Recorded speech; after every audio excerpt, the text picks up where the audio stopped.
Okay. Hello. Hi. Okay. Alright. There we go. Now we should be okay-ish. You heard game music? That's right. You hear the game music. That's the point. Alright. Just making sure everything's okay. Am I okay? I'm okay. I'll live, Chelsea. It's just a nick on the finger, but it's still annoying. No, not host pale, Chelsea. Not host pale.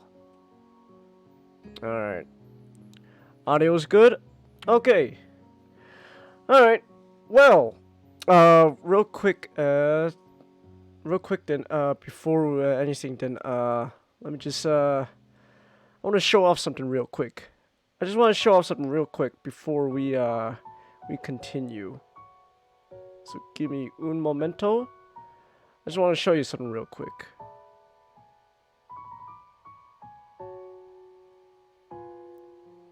Hi. Here we go. Check it out.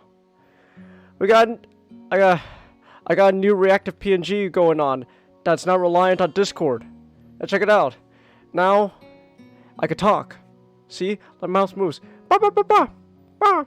Ma. Ma. Ma.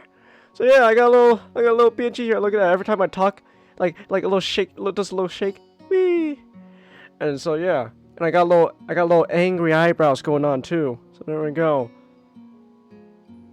And yeah, I blink. I spent last night working on this, and yeah, now I got a little PNG here. I talk. I blink. You can see that, and also the cool part is, I can now change expressions. So for example, this is like my normal face. Also, if you think like when I'm not talking I look angry, that's just a neutral face. I just made my eyebrows look a little angry because stereotypical Asian. That's why. Hey, Matchstick, check it out.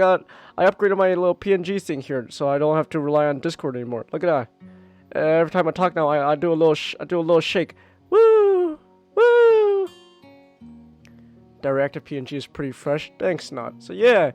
I got this going on, and the cool part is I could change expressions now. So for example, this is like my normal stuff. This is neutral, normal. Also kind of happy, you know. But then, for example, just like was like 10 minutes before the stream started, I'm mad. I'm pissed. I fucking cut my finger on a knife doing the dishes. I should be better than this. I've done the dishes how many fucking times? How do I cut my finger doing the dishes? I've done this how many times? How can I be so fucking... I'm so mad at myself. How could I be that fucking stupid? So yeah, I had to... So yeah, before the stream, the reason why I had to like kind of... I told you guys, just wait a few more minutes because... Cut my finger! Woo! And yeah, and I fucking nicked it and all that. Well, it's fine though now. It's not like you know, I cut off my entire finger or anything like that. It's just a nick. The problem was, the way my body works, my platelets suck ass. So I just keep bleeding for like a good like solid like 10 minutes. So I have to like squeeze my finger or stop the bleeding and all that, you know, with pressure and stuff. It's fucking annoying. That's one thing I envy about my brother. He has really good platelets. He gets cut, heals up nice and good. So yeah. But yeah, so yeah. I'm angry because I cut my finger. Fuck. But now, however though, if like let's say like for example with the visual novel playing, if things get, you know, a little emotional, then oh man, well, now I'm kind of bummed out. Oh jeez, man, that's a bummer. Dang. So yeah, I could change expressions now. I got neutral, Oh, I got a kind of bummer mood. I cut my fucking finger. So yeah, that's what we got going on now. So yeah, I got this little reactive PNG, and now, and because this isn't reliant on Discord, I now can do complete actual solo streams without Nick crashing. Although I do like it when Nick does that too. All right. So, with that said, then now that I've showed off what we're dealing with, woo! Visual novel time. Let's start dating some disabled girls. So yeah. Also, real quick, just to mention a real quick chat Chelsea mentioned way earlier. Housekeeping. Don't worry, Chelsea. I haven't forgotten housekeeping. Just, of course, as usual, these streams will be archived onto YouTube. You can follow me on Twitter, you can follow the Discord server, and of course, even though it's still, even though we already reached a monthly goal, and the monthly goal is gonna restart tomorrow, you can still tip through the Stream Elements tip jar. Link all that, where to find them. All right, so with that said, then I'm gonna take my bloody finger, and let's start dating disabled girls. Alright, so last we left off, we met, the blonde chick. You love the shaking knot? Thanks. Alright, so last we left off, we got this cute girl. She's cute. Hi. This is not as I was expecting. I mindlessly let the door open to its full extent, taking in the sight of the solitary figure taking center stage in the otherwise abandoned room. The situation steals my voice, leaving me standing at the doorway, staring at the beautiful girl. Oh my gosh, it's wait, I got a button for this. Oh my gosh, it's female. Oh my goodness. Evidently, having taken her time to assess the situation, the girl gently puts down her teacup and opens her eyes, but doesn't look at me. Why, hello there. May I help you? Staring directly in front of herself, the movements of her lips seem to break the silence rather than the words. However, it's soft, measured voice that reminds me she's being separate from the room itself. Not only is she likely the tallest girl I've ever laid eyes on, but even among the foreigners I've met, she's strikingly distinct. Hi, sorry for intruding, I was just kinda lost. You know where the nurse's office is? I cut my fucking finger doing the dishes with a knife. You know where the nurse's office is? Yeah, actually, real quick, you know what the funny part was? I cut myself on the middle finger. I cut myself on the middle finger, so, like, the way I have my hand positioned right now, just because of how I bandaged it, my middle finger just, like, slightly raises above the rest of my fingers, so, like, if I put my hand up, it just looks like I'm flicking people off, just, how dare you? No, so you don't understand, I'm not flicking you off, I just cut my finger, that's all. She takes a moment to formulate a response before speaking.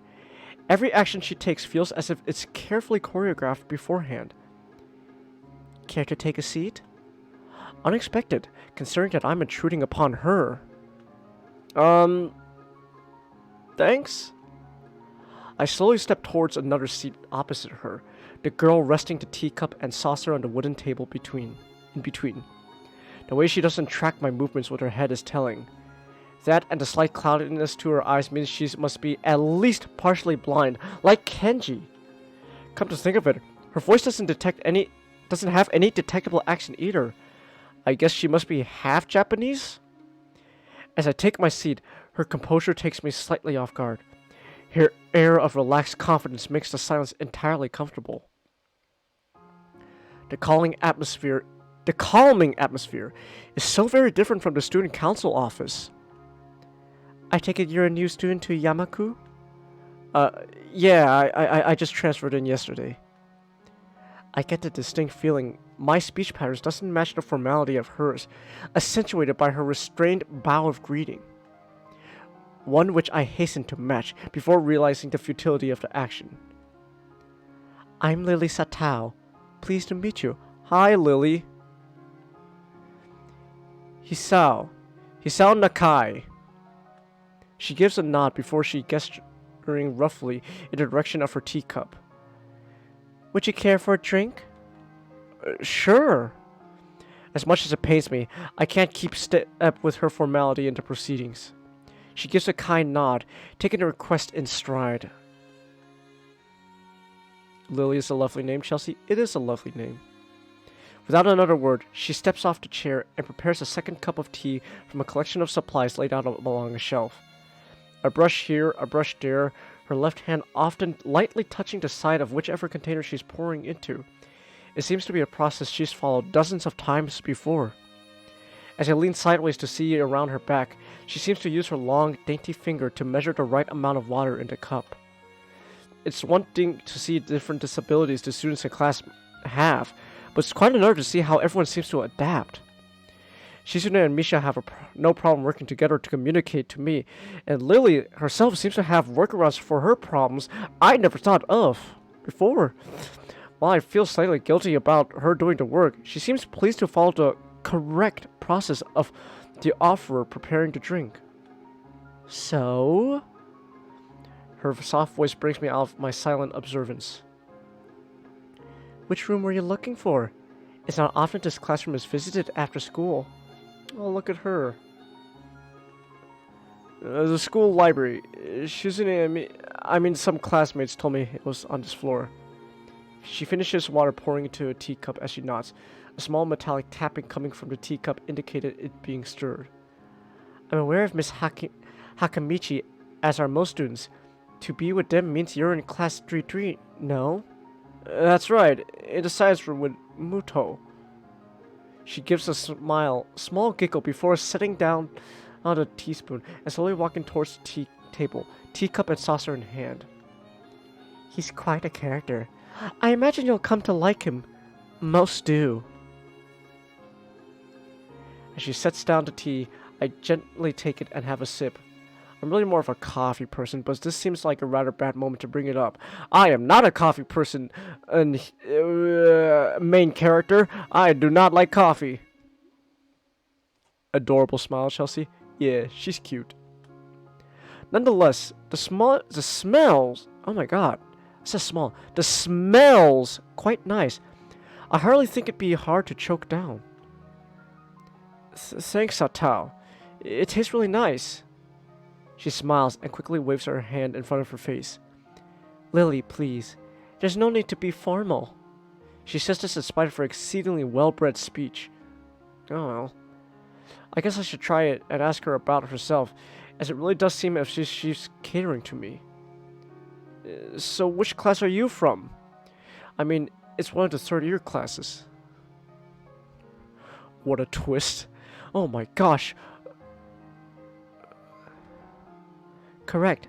I'm in class 3-2, which is on the third floor, same as yours. It's taught by Miyagi, and specifically for both blind and partially blind students. Mr. Miyagi? I see. Wax on, wax off. Wax on, wax off. I see. Sorry.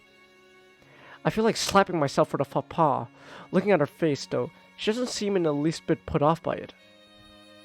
Aye, there's no need to change your speech on my account. Sure. Sorry. I guess I'm really showing my newness here.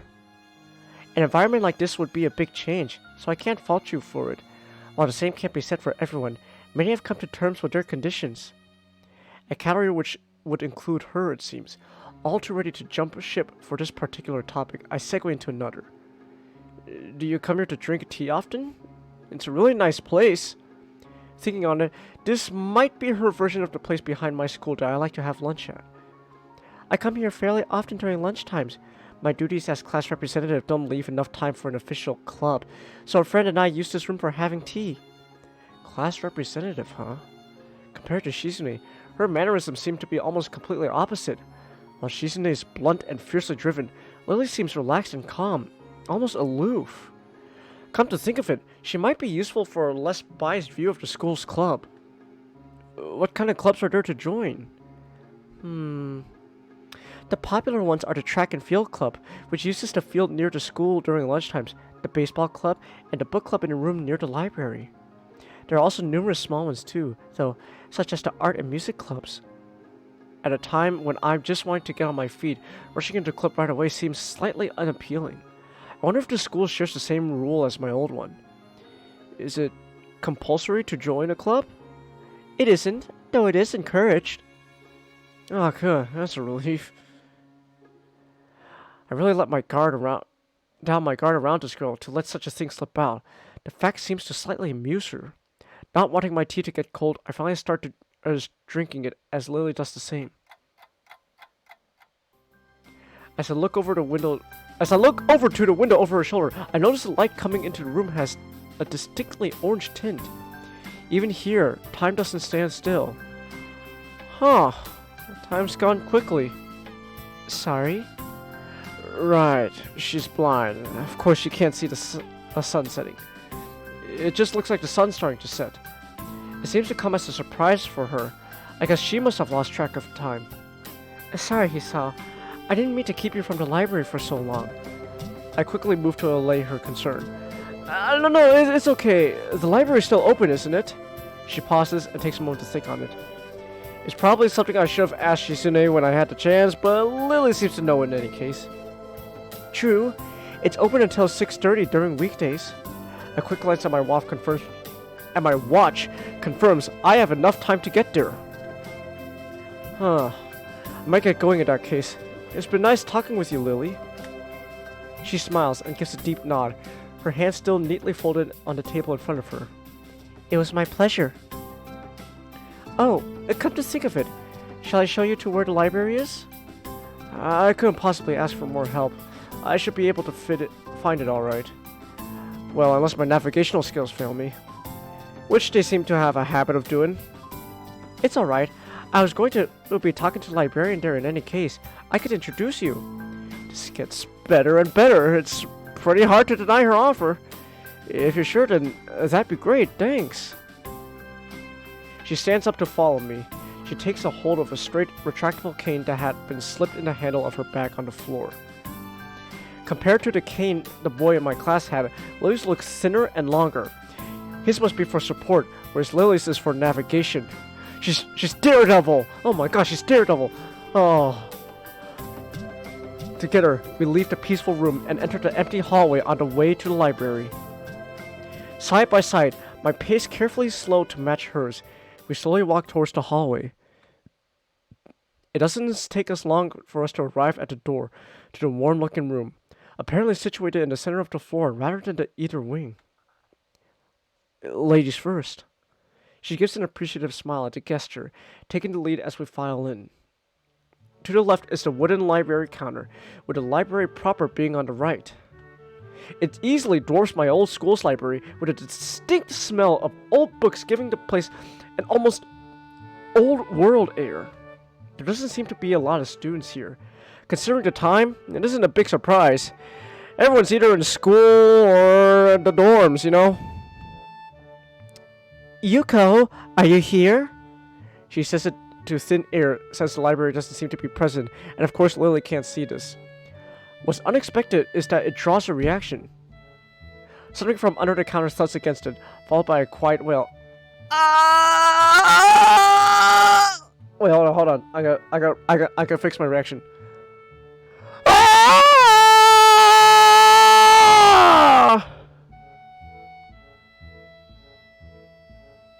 Hey, she's cute. Look at her. She's cute. I'm a sucker for glasses. I wonder why. I'm a sucker for glasses. I don't know. Maybe it has to do with me wearing glasses myself.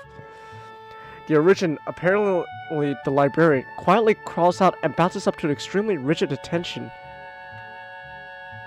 Hi, Lily. How can I help you? Well, let me see if my bummer expression works better here. Nah, nah, I'm fine with this. No, this just make me look like, oh, Oh man. Hi, Lily. Oh man, how can I help you? Oh boy. Fuck it, the librarian has Morty's voice. Fuck it. Her voice is strained in a failing attempt to sound casual, and she's rubbing the back of her head. Good afternoon. What happened just now? I heard a strange sound. Oh man, it's nothing. I just hit my head, man. Oh boy. Oh jeez, Rick. See, I dropped the eraser under my desk, and I was looking for a pencil drop. When I was looking for both of them, you came in. You surprised me. Oh man. Are you all right? I'm sorry, I couldn't know. Oh, it's okay. It's fine. Sorry for making you worry. Oh, jeez. It's nothing. I've had worse happen to me before. Oh. She's quick to reverse Lily's apologies, almost frantically trying to push aside the possibility that she could be in any way inconvenienced by bashing her head on the counter. Oh yeah, worse things happen. The girl fidgets with her fingers as Lily doesn't seem to drop her concerned expression, and then she shuffles some papers around the counter for no reason. A little shorter than Lily, replete with glasses, freckles, and a very troubled look, she seems to fit a library perfectly. She has freckles! Let's go! Lily, you get my message. Message? Oh, the 2 imported books that arrived. Oh, right. They finally came. I can't give her the Morty voice. She's too cute for it. Oh, that's right. They finally came. I can't believe it took so long, but I miss her celebrations, partially for managing to change the topic. I'm sure she notices me from the center of her eye and freezes on the spot when she does. Oh no! I'm sorry for not noticing you before. Oh, do you need to check out a book or return one? I'm sorry. Oh, she's shy. The way she can so quickly shift between moves is a little unsettling. He's with me, Yuko. This is Hisao, a new student. Hisao, this is Yuko, the school's librarian. Pleased to meet you. Hisao. Right, Hisao. Pleased to meet you too, Hisao. Shy and adorable. That is right. For a second, she visibly attempts to engrave the name on her mind, so she won't forget. Oh, she's just like me for real. Yuko often arranges to import foreign books in Braille for me. Would you like to tell Hisao a little something about the library? Lily's innocent suggestion is met with an expression of abject terror. Please, Lily, I can't, I don't know what he could be interested in. This is too much responsibility. That's not responsibility at all. I don't get it, but her objection is so sincere. I don't doubt for a second that she would rather disembowel herself on the spot and tell me where the light novels are. Can I date her? Can I date the librarian? She's cute. She's shy. She's cute. She's adorable. I want to date her. Let's date her. Is there a route where I could be with her? I want to be with the librarian. Oh my god, she's adorable. I want to be with her. She's adorable. Let me be with her, please. But, so there are a lot of books in Braille here. I attempt to save the day, asking the first thing that pops into my head. It seems to work at least partially, as Yuko seems to not exactly relax, but at least look slightly less tense. I think about a third or fourth of Yamaku's library is either in Braille or audio. It makes sense given all the blind students that be here. If it's only that, how come this library is so big in the first place? We get a lot of new books regularly because the library is adequately endowed. That's probably why. They spend more on new books than on my salary, and I have to organize and shelve all of them. That's no cool. Come on. Some of the adorable as you, you deserve a raise. You deserve a raise, Yuko. I just realized I probably shouldn't. The reason why I can't be in a route with the librarian is because she's technically an adult, and our main character is technically a kid. So that's a little not cool with the age difference there. But but as an adult and myself as Changus as an adult, she's adorable. I want to be with her. She's adorable. It's so tiresome and they weigh so much. I wish I could quit this job. A very awkward silence follows this revelation of too much information. I'll go check the aisles if you don't mind. It's probably best for all of us if she doesn't keep talking to me. Very well. Meanwhile, Yuko, I would have those books if it's alright with you. My first impression was right. The library is surprisingly big. Ambling down the narrow aisles, I studied the spines of the books in random order, occasionally sliding one out to read the blurb, taking it with me if it looks good. Yeah, teenager can't date adult. Yeah, Chelsea, that's a big no-no. That's illegal. That's illegal.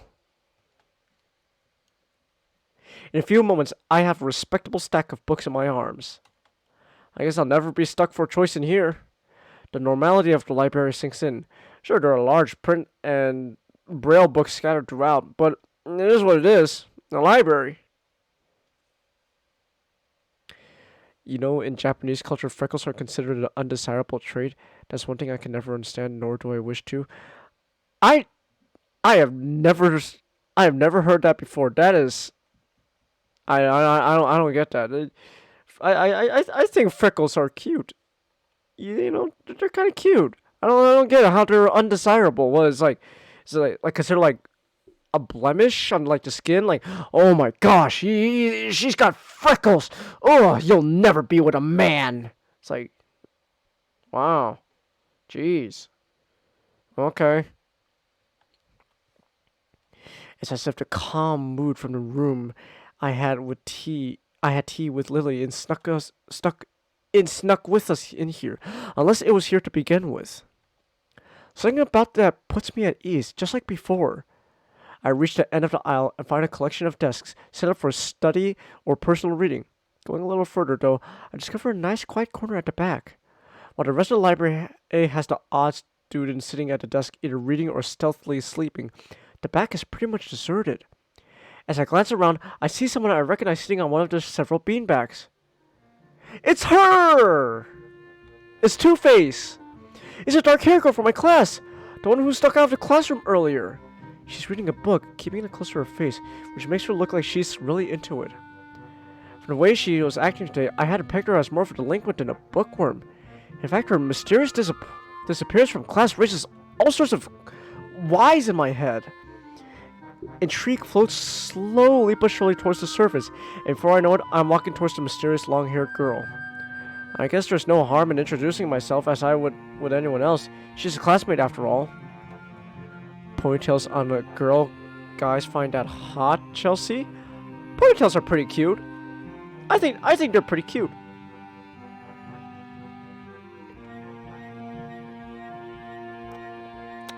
Walking over to another beanbag, I take a seat and lay my books beside it. The girl starts looking scaredly up at me underneath her fringe. This is the first time I've seen her this close. Underneath her long, dense braids, I can see that part of her face, at least a third, if not half, is pretty badly scarred. My eyes are immediately drawn to the scars, subconsciously peeking past her hair until they meet her own eyes. For a second, I'm shocked, divert my eyes to the books in her hands before I realize that looking away only makes it worse. It takes a... why not just apologize? Sorry, I didn't mean to startle you. It's okay. The girl certainly doesn't look like it's okay, but I let it slide. So, do you mind if I, sit here? She seems to be very uncertain whether it's okay or not for me to sit, but she finally nods just a little. Oh, okay. I take the seat next to her, and she hides herself behind her book. Life of Pi. Never heard of it. I remember seeing the trailer for Life of Pi. Never watched it. Kind of want it though now. Cause like it's like, oh man, there's a movie called Life of Pi. And it was only until much later after the movie came out I was like, oh yeah, it's actually based on a book. I was like, oh wow, okay.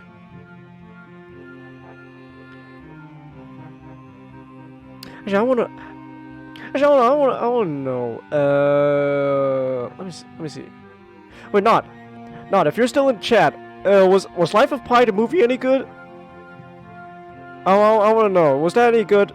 I remember seeing that trailer. I was slightly interested in it. So, sorry again for startling you. I'm Hisao.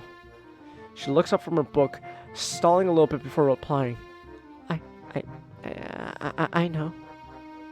We are in the same class. Her speech is stilted and so quiet as barely audible even in the still library.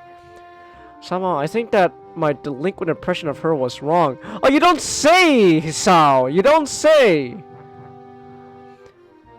Hanako. Hanako. Hi, Hanako. I resist the urge to say that's a nice name, just to have something to say, but really, it's only the best thing I can think of. I feel like an idiot. Everyone here must be used to being different to each other, and here I am, all bothered and fussed by that kind of thing. Don't let me interrupt your reading. I'll just check these books if you don't mind. She nods a little and sighs a little sigh of relief. So I try to read the covers and introductions of the books I picked up, and she buries her face in her book. Uncomfortable silence consumes us. My eyes still wander to her direction, and I sneak peeks at her flowing hair and the scars it's hiding. After a while, I realize she's doing the same and only pretending to be immersed in Life of Pi. Her gaze is not inquisitive at all. It darts around like a scared rabbit. When our gazes finally meet, the chain reaction is unstoppable. She stands up forcefully from the beanbag and takes a deep breath.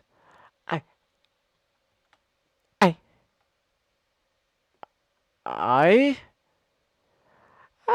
gonna go do something! Without warning, Hanako takes off and runs towards the counter. Her hair-like takeoff catches me so off guard that I don't manage to go after her until she has a good head start. By the time I reach the counter, she is nowhere to be seen. Lily and Yuko are happily chatting away. Knowing that I won't be able to catch up with Hanako, I approach the girls. Hey, did you notice a girl run past here? Whoa, where is music? Oh, dang. Music all of a sudden kicked in. It's like, we got a little drums. Maybe. What does she look like? Long, dark hair, kind of shy. She had, well, scars. You wouldn't be talking about Hanako, would you? Yeah, that's her. I saw her reading a book and tried to talk her, but I think I scared her off or something. Oh dear, Yuko. Would you excuse me? I better try and find her. Sure. I'll just hold on to these until you come back. What's going on? I'm sorry, but I'll have to explain it to you some other time. Right. I'll see you later then.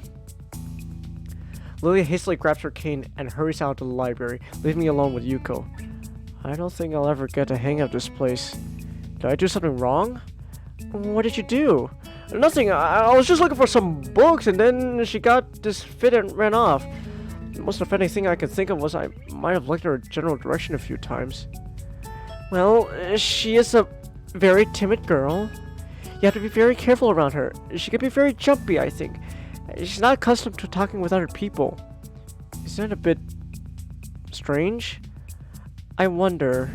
It's just how she is, I think. Yuko doesn't sound all that convincing. Then again, maybe this is just the norm around here. Everyone has their own problems, or else they wouldn't be here. But how should I deal with these people? You know, forcing myself to act overly casually only makes me feel phony. Like I was supposed to be ignoring the elephant in the room. Yuko fidgets, looking as like she wants to say something to that, but resisted. I think it's an elephant only if you feel that way. I guess she doesn't have a good sense of self-restraint. It makes me smile, and she blushes heavily. Did that sound stupid? No, it sounded really wise. I guess you're right. It's more about me than anyone else. Nerf has anything to add, so Yuko fills the silence by shuffling some papers around. People who have papers on their desk really like doing that. Did you find any books? I should be closing soon. I mean, this library should be closing, but I have to do it. I hope that's not too inconvenient for you. Oh yeah, I want some books, but I left them over there because... I'll just go get them. I fetched my stack of books... Oh, excuse me. From beside the beanbags where Hanako and I were sitting and returned to the counter. Wow, you read a lot, don't you? I surprised myself with that too, honestly. At least when I really think about it. I had a lot of free time earlier this year, so I just kind of started reading books to fill that time. I couldn't do much else. I see. But she doesn't say anything else, and just checks out my books for me. I guess this is what they call tact. So you're still in Act 1? Is this still Act 1? I don't know. I don't think this is still Act 1. I have no idea. Holding the library books with one arm, I trawl my pockets for the key to the door. A sudden sound from behind me startles me, making me nearly drop the books I'm carrying or the key that I almost managed to get into the lock. Who is it? Ah, it's Kenji.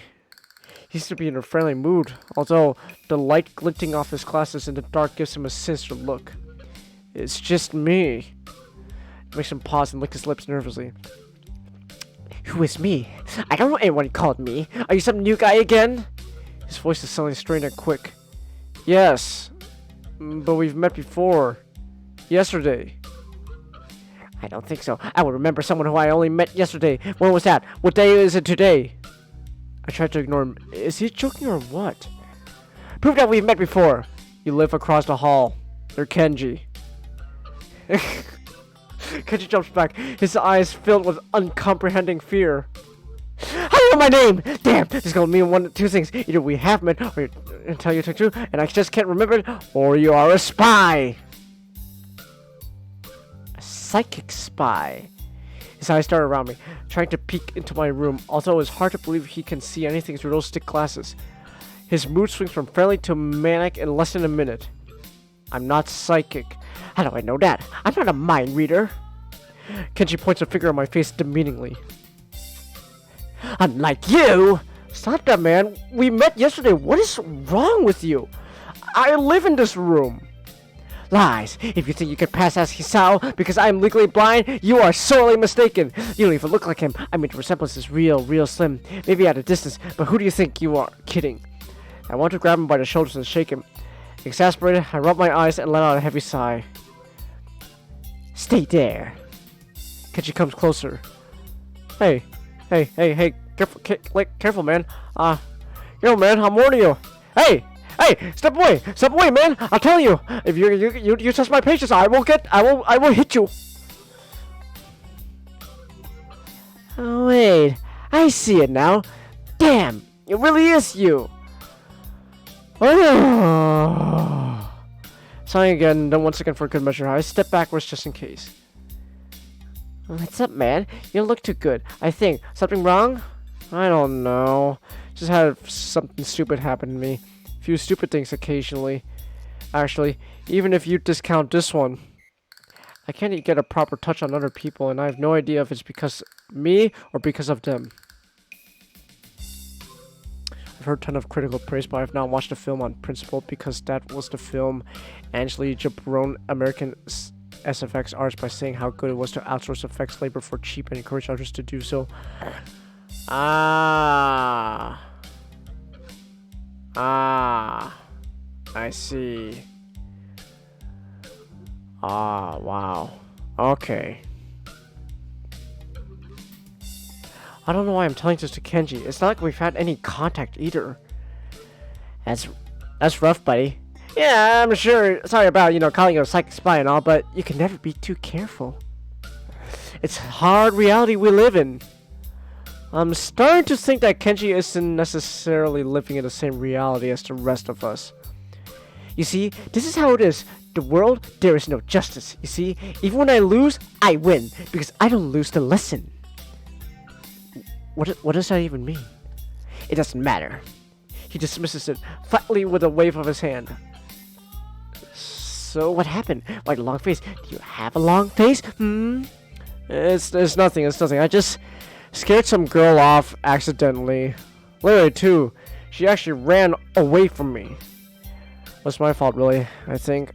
I'm not really used to all this yet. A girl? A cute one? Cute? That's a hard question. She had a nice body, really beautiful hair. But the face... I guess it could go either way. Yeah, she was kind of cute. Cute, I guess. I knew it! There are a lot of cute girls here. A strangely disproportionate amount. I believe this is one of the dark secrets of the school. I tried to warn you, man, but did you listen? I don't remember any such warnings. Dark secrets? Yes, dark extremists. Extremely dark, like a black hole. Have you noticed that the number of girls in the school is slightly but significantly higher than the number of boys? It's like 60 to 40. He turns his head to the left, stares off into the distance at nothing. Why is it like this? I mean, to the unrestrained eye, it doesn't appear to be that bad, but that is a full 20%! One would think that a school with such a huge pool of women would be a man's dream, but no! What I'm about to tell you could blow your mind. Are you ready?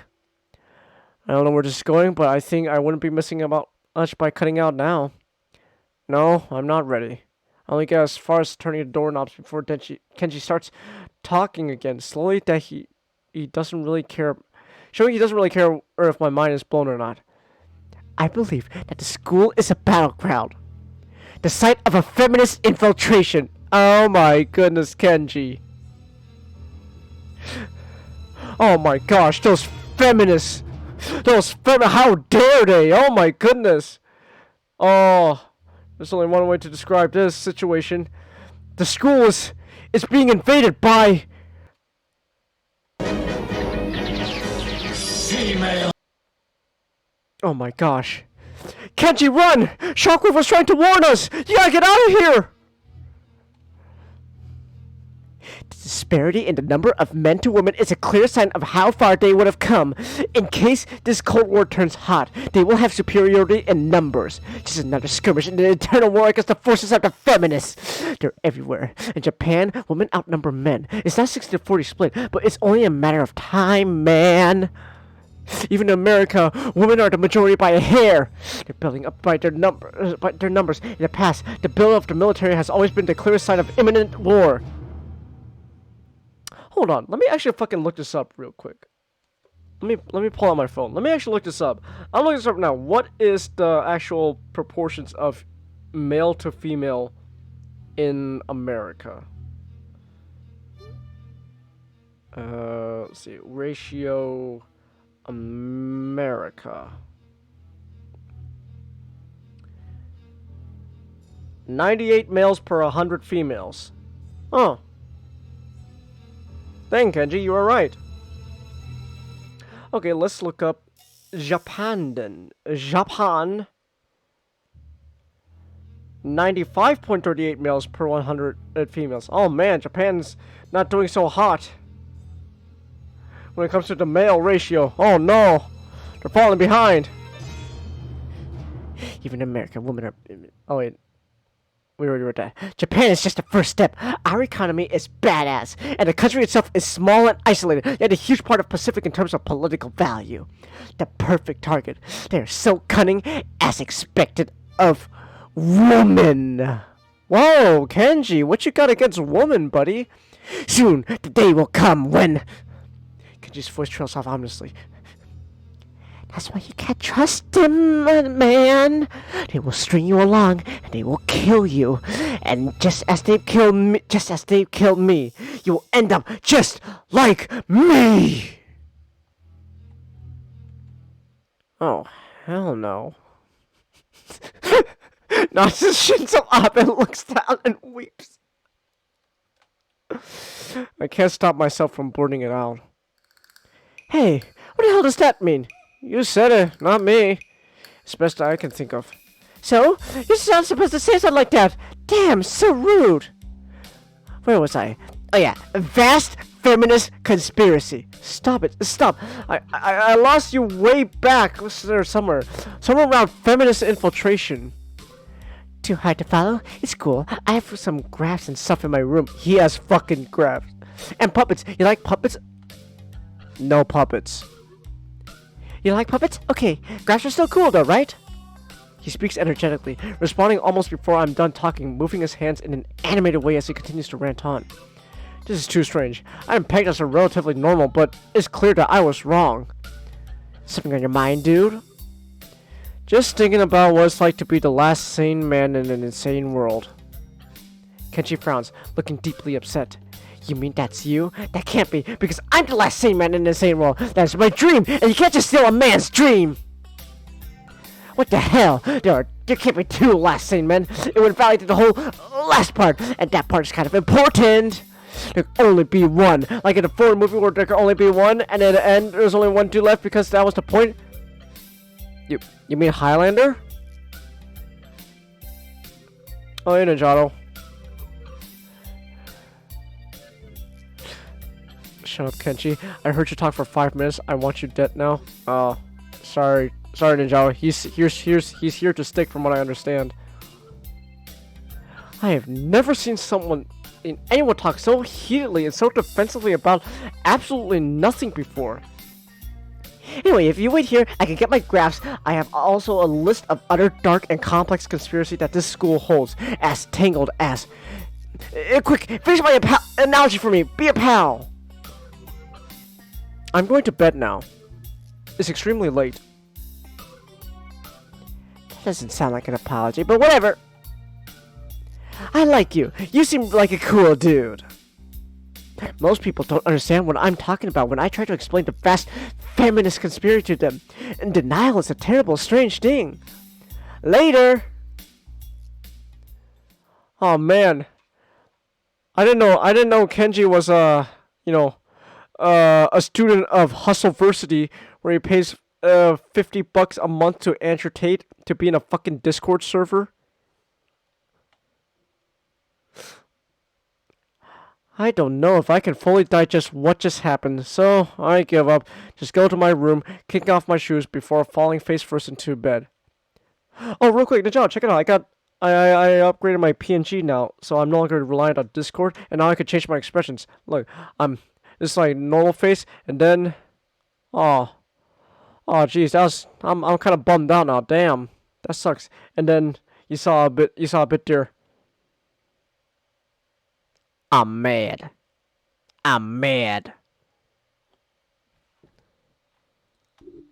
It takes some time to relax and get up so and start on homework. It's because the sheets are so cool and comfortable against my cheeks. It feels good just lying there with my eyes closed. The school is like some kind of bizarre and surreal island. It's isolated on top of the mountain, and each person is stranger than the last. I just can't seem to fit in. What irony. One would think that fitting in a place that's made for people who are unfit for anywhere else would be easy. Maybe I'm just trying too hard. Although I say that, it doesn't help take the edge off, and words are left echoing off my empty walls. Damn. I guess it's not as bad as I expected, though. This place really is more a school, and less a hospital pretending it's a school than I thought it would be. If nothing else, the scenery is beautiful. I open one eye, seeing the school books and bottles of pills arranged side by side on my desktop. Maybe this place is too much like a normal school after all. Now, what is that supposed to mean, Hisao? What are you implying there? What you implying there, Hisao? What you implying, buddy? You wanna say something to me? Oh, hold on. I just got a text real quick. Let me answer this real quick. Let me see what's going on.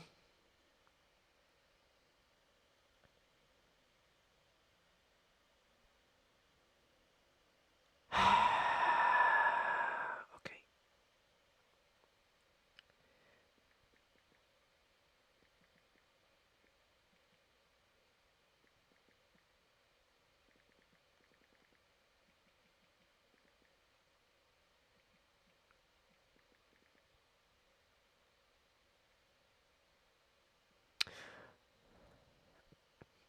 All right. It's the FBI, Chelsea. No, it's not the FBI. Uh, I'm gonna. I'm. I'm still gonna keep the stream going just a little longer, but I'm not gonna be. It's not gonna be like 2 hours like last time. It's gonna be like maybe like an hour and a half, cause I gotta. I gotta make dinner. Long story short. After this, I gotta make dinner. So it's gonna be another short stream tonight.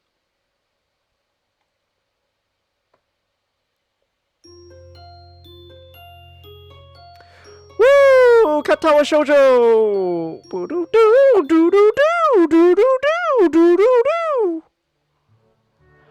I feel very tired this morning. Probably because yesterday itself was a very tiring day. And on top of that, I woke up far earlier than necessary.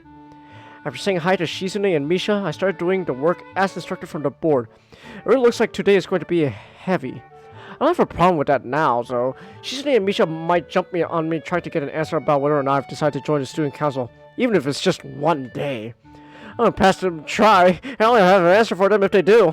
So this situation is convenient for me. About 10 minutes into class, Hanako walks in and takes a seat, but no one looks at her. The teacher doesn't even comment on her lateness. He does, however, stop us to say that we're going to break into groups again. I turn my head and see that Shizune and Misha are looking at me. Shizune gives me a smile that is equal parts cute and menacing. That's just a smile that says, "We have you now. There is no escape."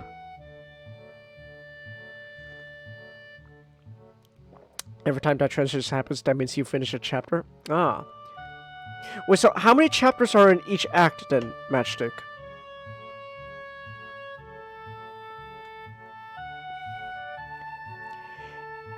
Hee-chan! Looks like we're together again! Yay! Yay!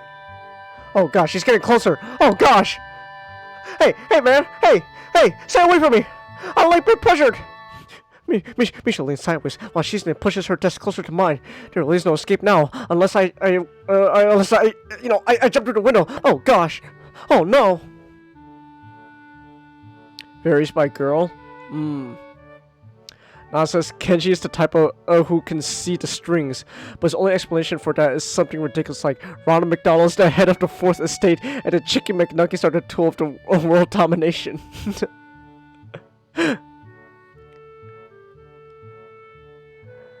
Spectrum girl? I don't. No, she's not a spectrum. I always took her as more just hyper. You know what it is? She's just Chelsea. She's just Chelsea, but louder. Jumping out the window isn't the best option, sadly. What's wrong, Hee-chan?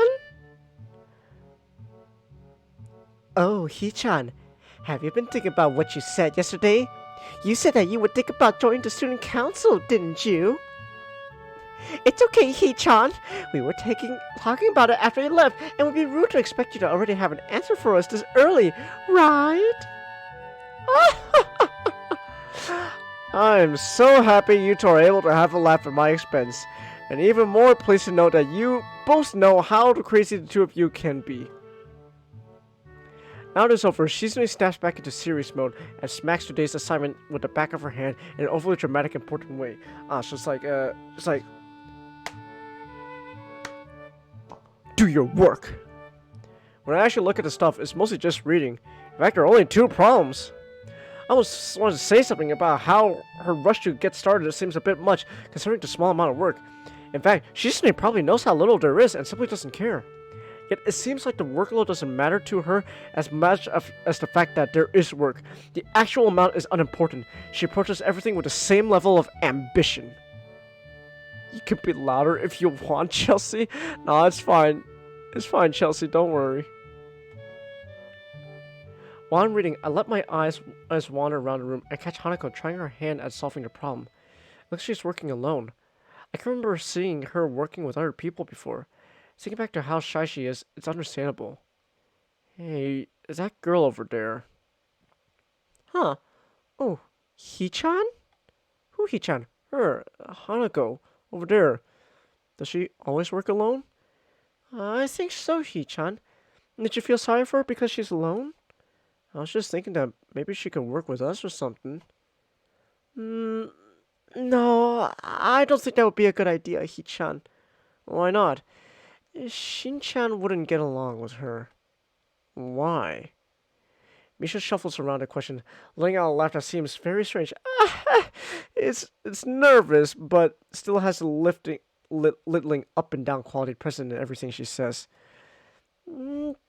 Just because Hee-chan. By now, Shizune has noticed our conversation, and it makes me realize again how Misha has been citing everything she has been saying this whole time. What, Shi-chan? The friend of my enemy is my enemy? That sounds so harsh. I'm not going to say that. You said it anyway. I know, Hee-chan. It's fine if you overhear. I wonder if this is Misha's way of keeping things fair, since without her, I wouldn't be able to understand the things Shizune is saying, and vice versa. It's also why she silents all the time, so there's never a conversation Shizune will be left out of. Anyway, we should start our problems now, Hee-chan. You want to hug Hanako? Yeah, she really looks like she needs the W. She needs to hug. She's W. She needs a hug. If we finish with time to spare, I decide to ask if there are any alternatives to the cafeteria, as frankly, the food so far has been subpar. This sends Shizune and Misha arguing amongst themselves about their favorite restaurants. All of them are downtown, so I don't think we have time to go all the way there. And what about the bill? Are they arguing just for the fun of it? Maybe. They seem so distracted by it, and they don't even notice the start of the actual lunch break. I look over my shoulder towards the back of the classroom. She seems to be studying her notes from the previous class. It's an odd sight. Everyone else in the class is busying themselves with the lunch break. Socializing, gossiping, rearranging desks, the one with the actual boxed lunches mixed in and chattering like everyone else, only interrupted by short bouts of eating. But when I watch Hanako, it feels like I'm the only one who can see her, almost as if she was invisible, sort of hiding in plain sight. Hanako's adorable. Ah, I see. Is she being bullied? Is she isolating herself from the rest of the class on her own accord? I see her look over her shoulder towards the classroom's rear door. Come to think of it, she hasn't turned a page since I've started watching her. I guess she's waiting for someone. What to do? Well, clearly she got startled when we tried to talking with her.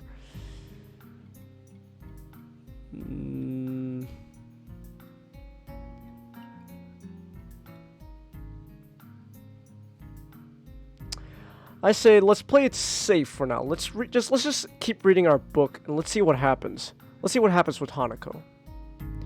I do what I always do when I don't know what to do. Like now. I've already started one of the books I borrowed yesterday and took it with me to school to fill the empty moments between class. I find a page that I creased a corner off to mark the spot I left yesterday night to pick up from there. Misha and Shizune are still arguing heatedly, probably about restaurants still. If I joined them, I'd just get caught up in that, or worse, get grilled about joining the student council. Misha isn't speaking aloud since there isn't nobody who would need to hear what they are talking about. But why does she tend to sign things even when Shizune doesn't need to understand what's being said? Or more strangely, when Shizune is not around at all. What an odd conflict of habits. I find it hard to focus on my book. And besides, the lunch break beckons me to leave the dullness of the classroom. I do so, heading down for the cafeteria. Misha and Shizune, having come to a conclusion of one kind or another, follow my wake, though still talking in their animated fashion. Just around the corner of the hallway, something hits me in the chest with the force of a runaway train. Ow! Hey! Hi! It's a new girl! Over my eyes, I see a pair of saucer-like green eyes looking up at me. Oh gosh! She has no legs! My leg! My leg! It's Emmy, the other best girl? Ah, I see. They belong to the perpetrator, a short girl who bumped into me and now has fallen down the hallway floor. She wears a PE uniform and a very worried frown. The former strikes me as a rather strange thing to have during a lunch break. More strikingly, though, is that she doesn't have legs. Hey, remember that time in Transformers, the movie, where Bumblebee got his fucking legs blown off, but none of the fucking Autobots did shit? Jazz was literally right there next to Bumblebee, but he just stayed in car mode, and Spark's like, back up, and he just goes back up. Okay, I'm backing up. Fuck you, Bumblebee. It's not my fault you got your legs blown off. Like, wow, Jazz. Thanks. Or she does, but they're not flesh and bone. Her pale and very much flesh and bone thighs and end and shins, and feet made of some black metallic or plastic-like material. They look disturbingly artificial and unnatural. It almost makes me forget that my chest is hurting.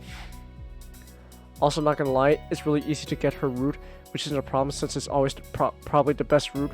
The girl winces a little, rubs her nose, and jumps up.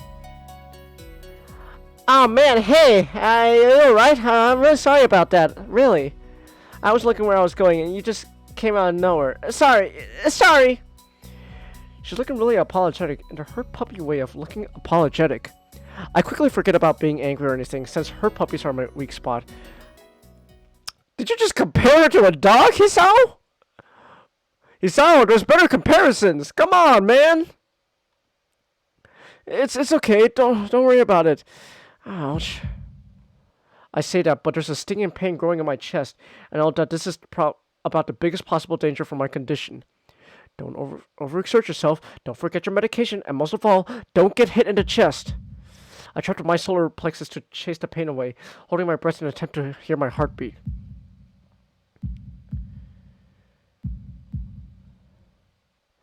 It seems normal. Hey, should I get a nurse? The very high-pitched voice of the girl snaps me out of it. I stare at her a few seconds, dumbfounded, until I realize that I probably looked worse off than I really was, doubled over myself and looking all tense. Damn, I'm overly worried about my heart. No, Nate, I'm fine. Managing to say something in response, I pull myself upright, feeling my sore ribs one last time, and take a deep breath. She just knocked the wind out of me, big time, but it's nothing more than that. You sure you're okay? I hit you pretty hard. It's okay. I said I was fine. Nothing's broken. No harm done. Where the fuck did you get Makima Simp from, Najata? What are you talking about? What are you talking about, bro? What is... Oh my goodness. What? That's good. I feel a hand on my shoulder at the same time the girl's eyes. Oh. Eep. I don't have time to look behind me because Shizune is already shoving me aside and stopping over to the girl, signing furiously at her. Miss Ibarasaki, I saw that. Running in the halls is strictly forbidden. Misha translates right on Shizune's tail, but her voice is girlishly playful, not full of the divine fury Shizune's arm movements would seem to call for. Sorry, I was just trying to get some stuff. I was in kind of a hurry. You've been told this 1,000 times before. Your reckless behavior endangers other students, and even worse, is explicitly against the school regulations. The girl blushes and starts to fidget nervously like a little child caught misbehaving. It's so cute. I find myself smiling. I know, Dad. I was just... Make sure this will not happen again. Although I'm sure telling you this is futile and only causes me further headache when you choose to ignore the regulations. Got that, Emmy? The small girl sticks a tongue out in response. I gotta go. Teacher, I'll have my head. I promised to help with the printouts, but I went running instead. Sorry, I gotta change it everything. Before Misha and I can say anything, she's already bolted from where she was a second ago, almost halfway towards the stairwell. Shoujo looks like she's about to go nuclear on the spot, so I smile at her in a vain attempt to calm her down. Are you okay, Hee-chan? The Ibarasaki girl is always like that, causing trouble to others. You know, I'm pretty sure Shizune wouldn't call me Hee-chan. Never mind.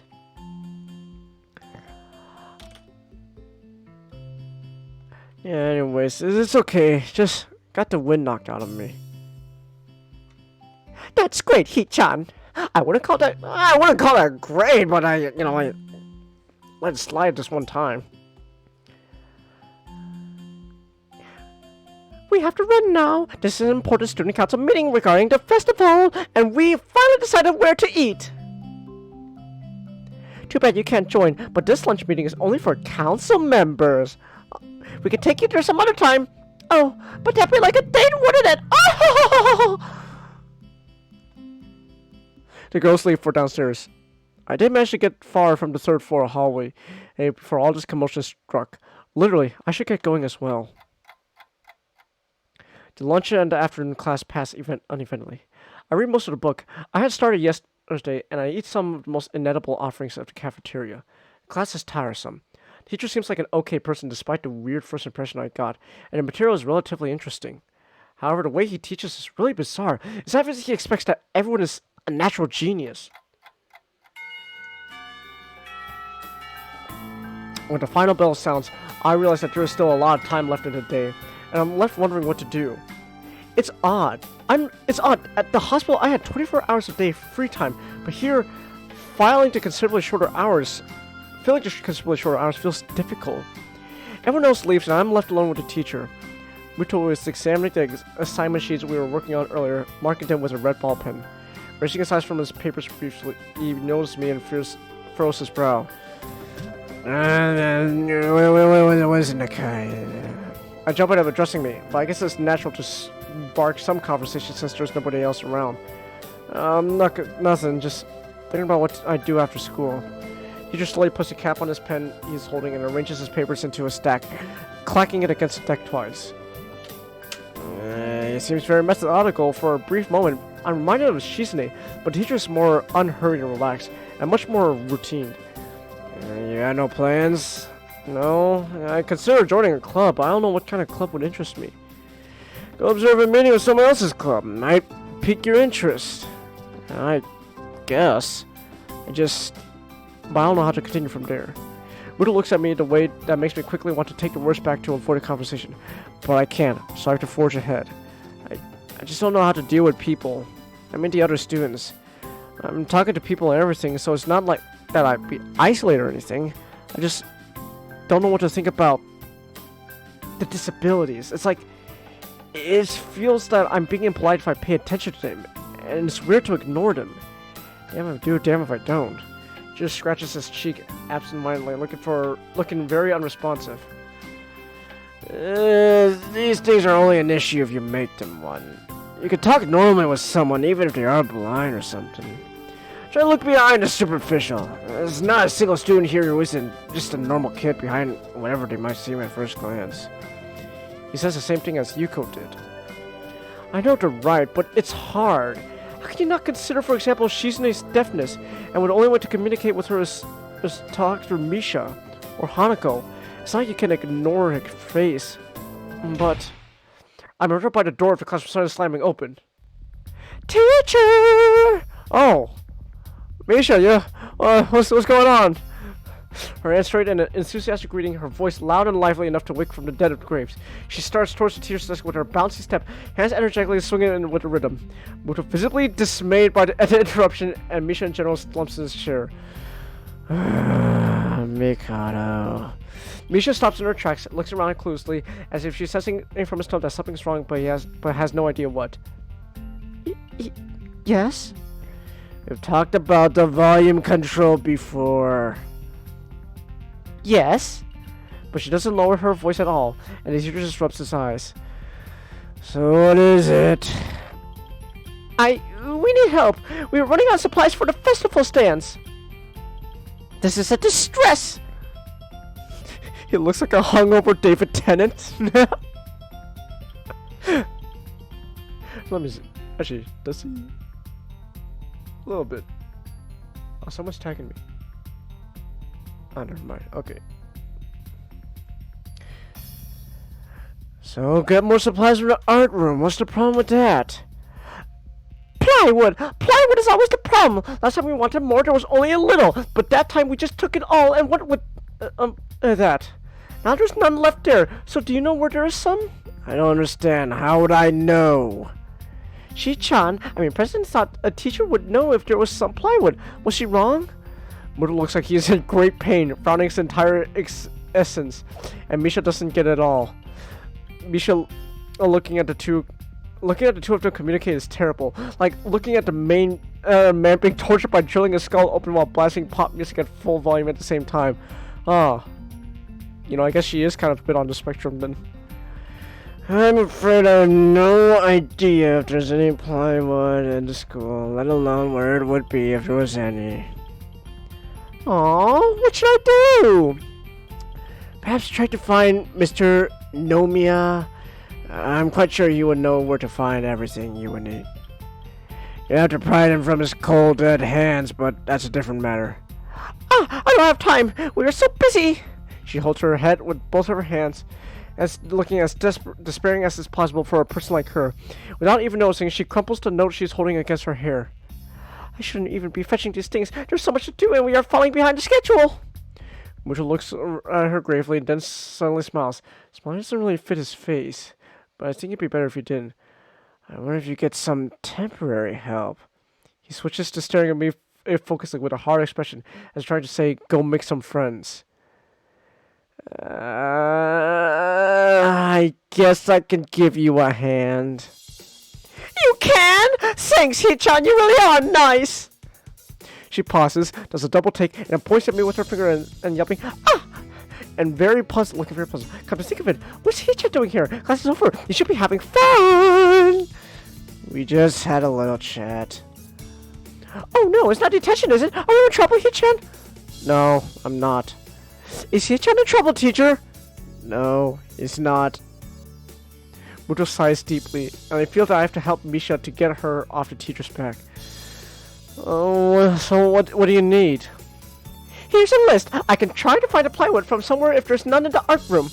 She offers me the note she's holding. I take it, hesitating a bit. I said I'd help you, but it has no implications on whether I'm joining the council or not. Aww!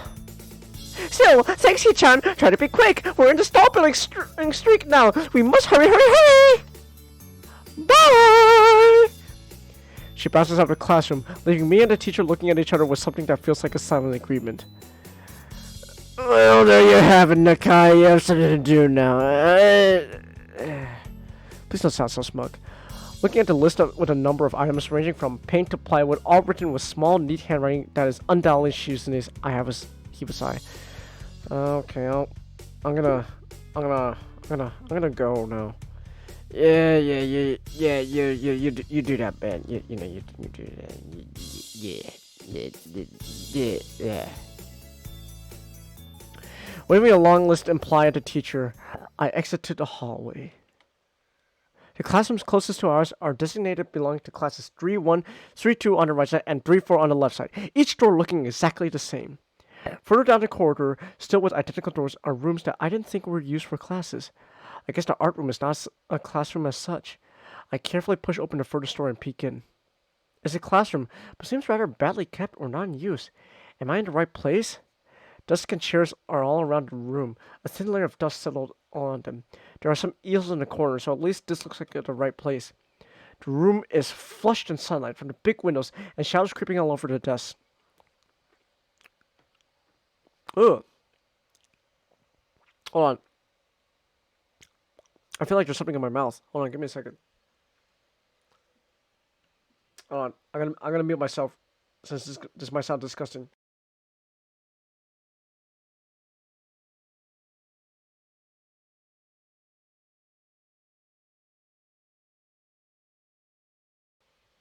Alright, I got it out. I got it out. I just had to spit it out. Don't worry. Is it hair? No, it's too small for hair.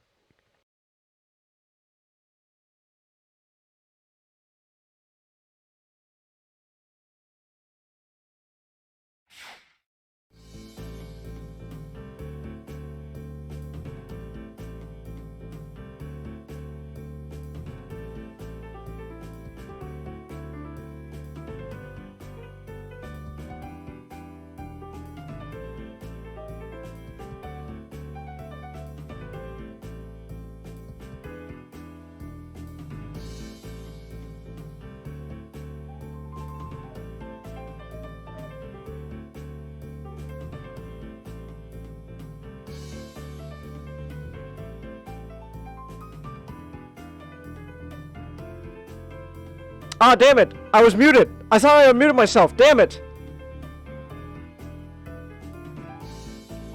Damn it! Ah, my bad. Alright. I was... Oh. Hold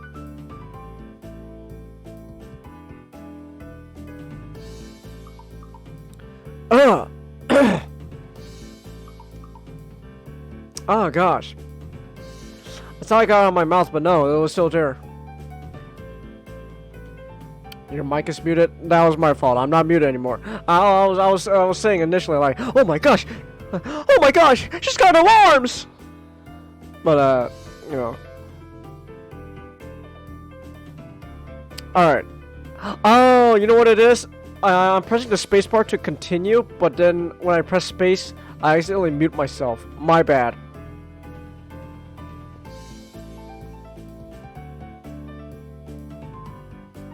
The girl seems to be frozen in place, staring at me with her huge eyes like a rabbit in headlights. She's staring at me, her mouth wide open, ready to accept a fork.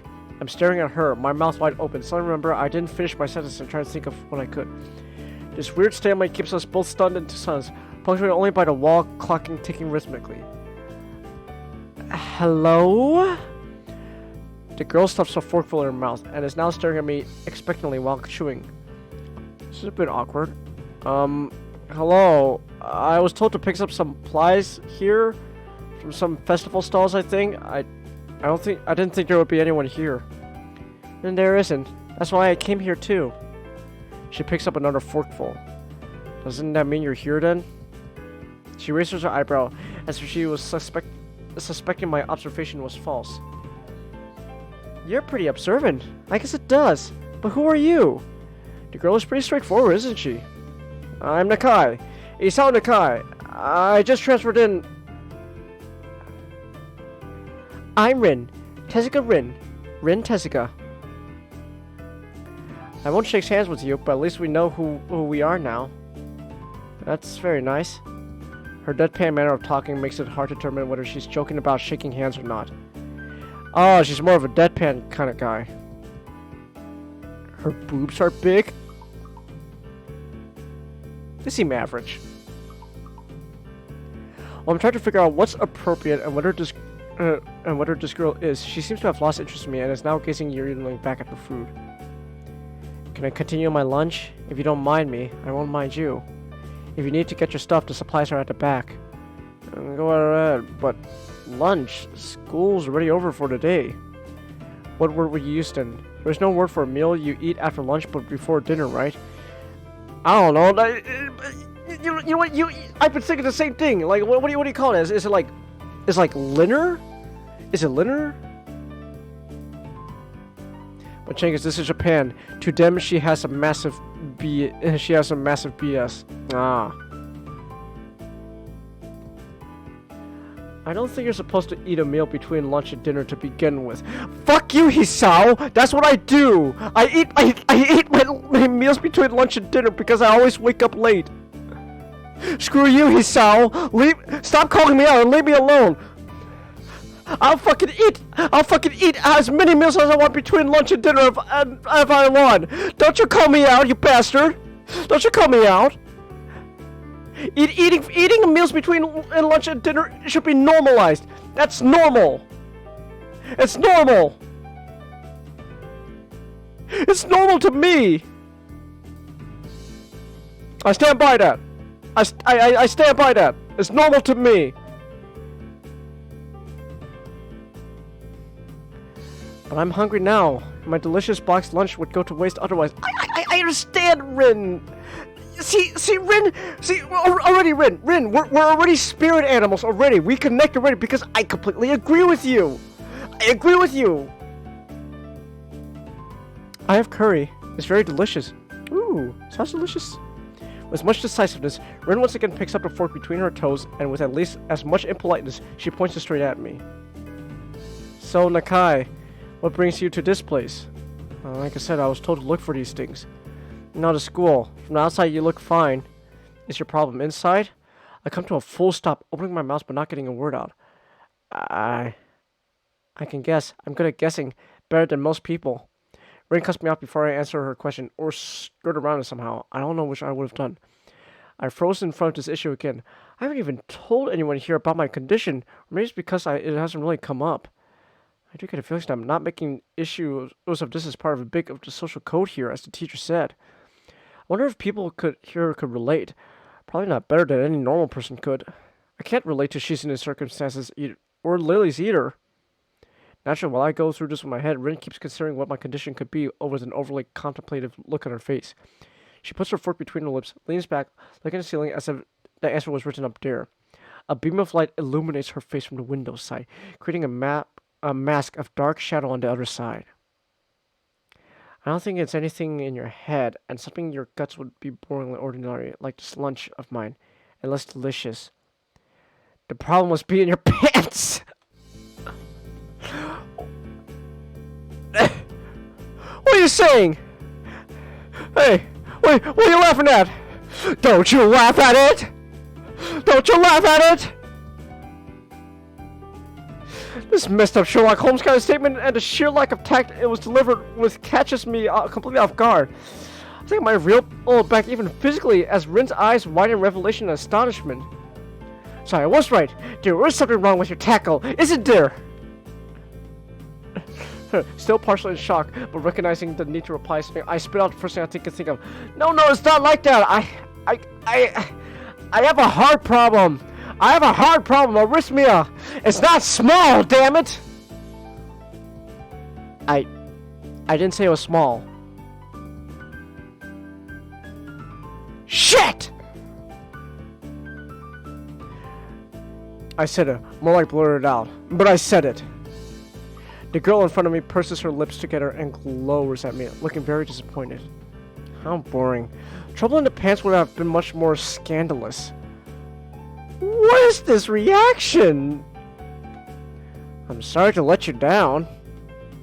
I forgive you. Just, I collect people, and a person with, that kind of problem would have been really great. Collect people? People with different problems. So you just, go around asking people what's wrong with them? Pretty much. I see. With little left to say, Rinus resumes her lunch, and the conversation dies away. But I keep thinking about what she said. It's the first time I told anyone about my condition. All the other people have either known about it already, or have heard about it from someone else.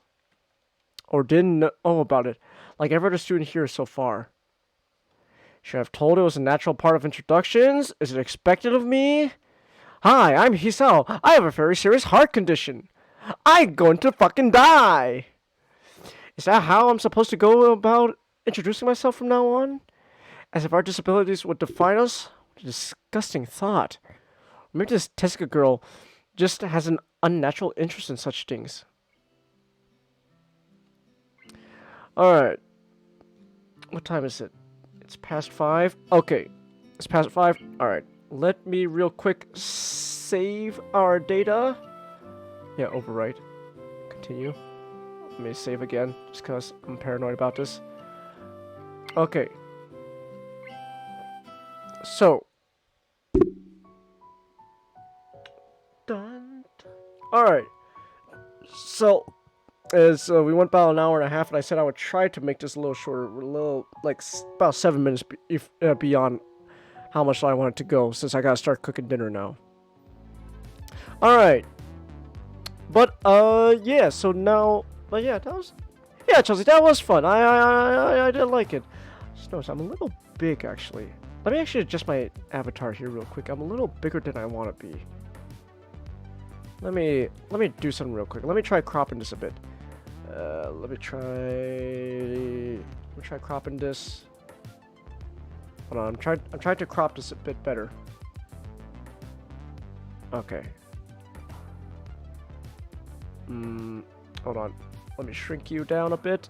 I'm just trying to crop my PNG a little better. So that way. Okay, there we go. Now let's just return you to normal like this. Oh, come on. Come on. No. Okay. So we'll just do that. There we go. All right.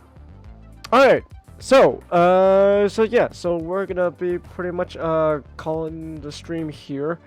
I think sometime next week. Hopefully, if I don't have much going on, I'll do a much longer Katawa Shoujo stream, because these are visual novels. They take a while, so these usually require pretty long streams. So I'm gonna try to do a more longer stream next time for Katawa Shoujo. So yeah, that's what I'm gonna probably do. So yeah, so yeah. Also, just real quick. Look at this. Just real quick, just to show it one last time. Oh man, I'm kind of bummed out. I cut my finger. This is not when I'm not talking. I don't look angry. That's just a neutral expression. All right. So with that said, then thank you everyone who came.